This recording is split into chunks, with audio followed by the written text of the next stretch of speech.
Hello my beautiful people, welcome back to my channel. I hope you all are doing completely well. So कल की video में हम लोगों ने पढ़ा था this, that, these and those के बारे में.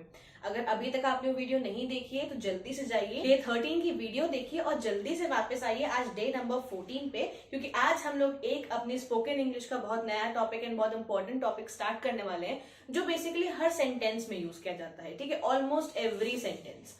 That is, are, am, was and were. Okay, so without any further ado, let's get started. Okay, if you can see, मैंने अपने बोर्ड को 4 पार्ट्स में डिवाइड किया है, 1, 2, 3 and 4. Okay, अब हम लोग स्टार्ट करेंगे. ये समझना कि am, is, are, was and were कहाँ कहाँ यूज किया जाता है. इसको समझने के लिए आपको सबसे पहले थोड़ा पीछे जाना पड़ेगा उस वीडियो पे जहां पे मैंने आपको I, he, she, it, they and we पढ़ाया था. ठीक है, अगर आपने वो नहीं पढ़ा है तो आपको ये वाली वीडियो बिल्कुल समझ में नहीं आएगी. सो पहले वो वीडियो देखिए, मैं इसके डिस्क्रिप्शन में लिंक डाल दूंगी, वो वीडियो देखिए, फिर यहाँ पे आइए ताकि आप दोनों चीजें रिलेट कर पाए और आपको अच्छे से समझ में आए. Okay, so let's get started with this. Um हमेशा हम लोग आई के साथ यूज करते हैं. कोई भी चीज हो मैं मतलब आई के साथ, जैसे आई एम ईटिंग. एक और चीज यहाँ पे हम लोग जितने भी एग्जाम्पल लेंगे वो ईट, जो वर्ड है ईट, उससे रिलेट करके लेंगे. ठीक है, हम लोग पॉजिटिव सेंटेंस बनाएंगे फिर नेगेटिव सेंटेंस बनाएंगे कि अगर आपको किसी से क्वेश्चन पूछना हो या फिर किसी को किसी नेगेटिव वे में बोला हो तो आप कैसे बोल सकते हैं. ठीक है, हमारा जो एम होता है वो हमेशा आई के साथ यूज होता है. ये होता है पॉजिटिव, जैसे आई एम ईटिंग. अब अगर आपको यही नेगेटिव में बोलना है तो क्या लग जाएगा, एम नॉट ईटिंग. ठीक है, एम के साथ लग जाएगा नॉट. अगर आपको इसी में क्वेश्चन पूछना है आई और एम की मदद से तो क्या होगा, ये जो एम है ये पहले आ जाएगा और जो आई है वो बाद में आ जाएगा और सेंटेंस के लास्ट में क्वेश्चन मार्क आ जाएगा, जैसे कि एम आई ईटिंग. ठीक है, तो हम लोग ने यहाँ पे 3 चीज समझी कि आई जो एम है वो आई के साथ लगता है. अगर पॉजिटिव सेंटेंस हो तो हम लोग आई एम बोलेंगे, नेगेटिव सेंटेंस हो तो आई एम नॉट बोलेंगे, और अगर क्वेश्चन पूछना है तो एम आई बोलेंगे. ओके, ये अब देखते हैं कि हम लोग ये जो इज है वो कहाँ कहाँ पे और किसके किसके साथ यूज कर सकते हैं. तो इज हम लोग 3 चीजों के साथ यूज कर सकते हैं, वो है ही, शी एंड इट. मैंने आपको पहले भी बताया था कि जो हमारा ही, शी और इट होता है वो सिंगुलर के लिए यूज होता है, मतलब एक वचन के लिए. हमारा जो एम होता है वो भी एक वचन के लिए ही यूज होता है. ये चीज आपको हमेशा याद रखनी है, सिंगुलर के लिए मतलब एक वचन के लिए यूज होता है.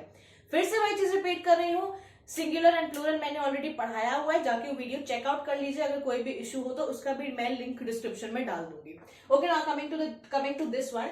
जो ही है, शी है और इट है मैंने बताया है बट फिर से बता रही हूँ. ही हमेशा लड़के के लिए यूज होता है, शी हमेशा लड़की के लिए, और जो इट होता है वो एनिमल्स या फिर नॉन लिविंग थिंग्स के लिए यूज किया जाता है. ओके, सो अब आते हैं कि हम लोग कैसे यूज कर सकते हैं. अगर हम लोग को पॉजिटिव सेंटेंस बोलना है तो हम बोलेंगे ही इज ईटिंग, या फिर शी इज ईटिंग, या फिर इट इज ईटिंग. और अगर हम लोग को इस चीज को नेगेटिव बनाना है तो बोलेंगे he is not eating, she is not eating and it is not eating. Not लग जाएगा, दैट्स इट. अगर इसी को हमको क्वेश्चन फॉर्म में बनाना है सेम वैसा ही होगा, बट यहां आ जाएगा इज ही, इज शी, या फिर इज इट. ठीक है, नेक्स्ट हमारा आता है आर. ठीक है, आर जो है वो प्लूरल के लिए यूज होता है, ये सिंगुलर के लिए होता है, ये सिंगुलर के लिए होता है, ये हमेशा प्लूरल के लिए यूज होता है, मतलब एक से ज्यादा. ठीक, तो ये हमेशा ये भी 3 चीजों के साथ यूज किया जाता है. वो 3 चीजें हैं, यू मतलब तुम, दे मतलब वो वे, और वी मतलब हम. दे और वी मैंने आपको ऑलरेडी पढ़ाया हुआ है कि दे का मतलब वो होता है, वी का मतलब हम होता है. ठीक, और यू के साथ भी यूज होता है, जैसे यू आर ईटिंग. ठीक है, तुम खा रहे हो. नेक्स्ट दे आर ईटिंग, वो खा रहे हैं, और वी आर ईटिंग, हम खा रहे हैं. ठीक है, तो ये तो पॉजिटिव सेंटेंस मैंने आपको बता दिया. अब नेगेटिव पे आते हैं, you are not eating.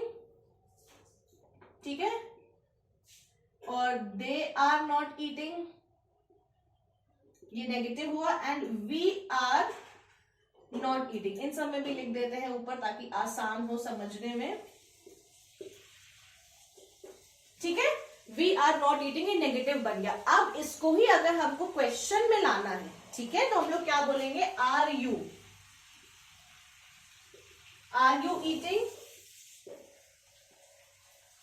Are they eating, are we eating. ठीक है, एक चीज याद रखिएगा कि जो इज, एम और आर होता है, क्वेश्चन अगर पूछना है तो यही वाले हमारे आगे आते हैं। एक्स्ट्रा इन्फॉर्मेशन कि जो am, is, are, was and were है, इसको हम लोग हेल्पिंग वर्ब्स कहते हैं। अब क्वेश्चन क्या आएगा, हेल्पिंग वर्ब्स क्या होता है? डोंट वरी, मैं इसका सेपरेट वीडियो जरूर बनाऊंगी कि हेल्पिंग वर्ब्स क्या होते हैं। ओके, अब हम लोग आते हैं अपने वॉज और वर पे। ये तो हमारा इज, आर, एम हो गया, अलग हो गया, प्रेजेंट टेंस में आता है, मतलब जो भी चल रहा है। ये जो है ये हमारा भूतकाल में आता है, मतलब जो चीज हो चुकी है, वॉज एंड वर। अब आते हैं वॉज जो होता है ये सिंगुलर के लिए यूज होता है, वर जो होता है वो प्लूरल के लिए यूज होता है। अब क्वेश्चन आता है इनको यूज कैसे करते हैं?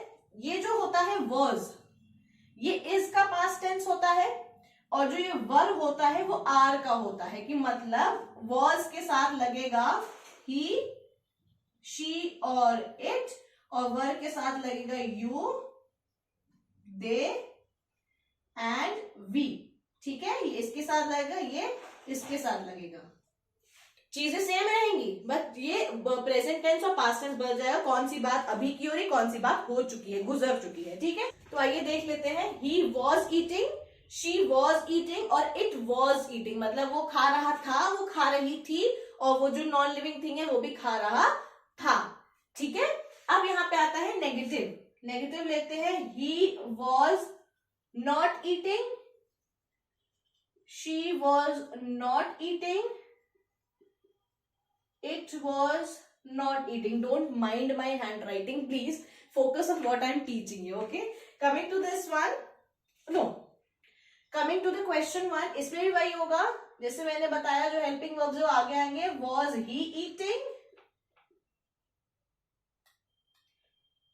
was she eating, या फिर was it eating. ओके, अब आते हैं वर पे। वर भी हमारा वही काम करेगा जो आर ने किया था, लेकिन जो वर है वो पास्ट टेंस में काम करता है उस चीज पे जो चीज ऑलरेडी हो चुकी है। ठीक है, ये काम करता है जो चीज हो रही है, ये दोनों काम करते हैं जो चीज हो चुकी है, मतलब भूतकाल जो बीत चुका है। ठीक है, अब आते हैं हम लोग वर पे। वर जो हमारा यू के साथ, दे के साथ एंड वी के साथ यूज होता है, मैंने पहले ही बताया था।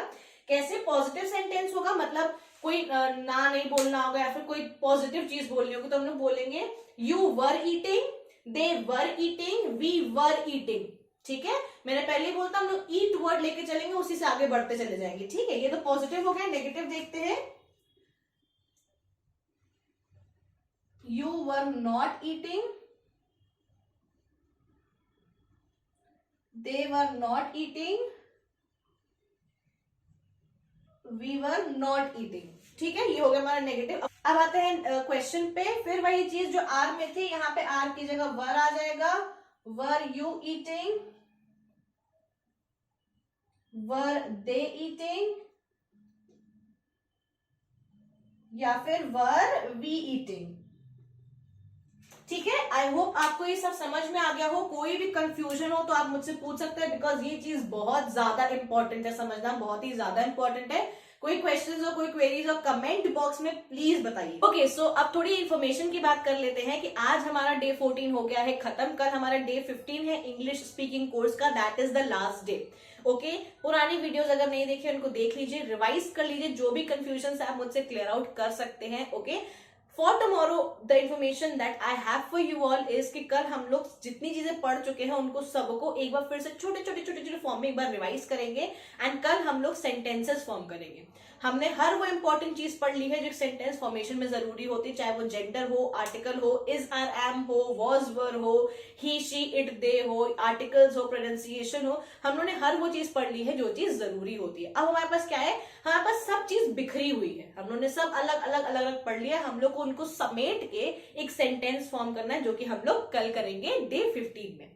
Okay, and now coming to the most interesting part of our video, that is the home assignment, and you know the sequence। क्या करना है, पॉज कर लीजिए या फिर आप स्क्रीनशॉट ले लीजिए, कमेंट बॉक्स में आंसर दीजिए, या फिर अगर आपको टेलीग्राम पे आके आंसर देना, टेलीग्राम पे आंसर दीजिए। There is no issue in anything.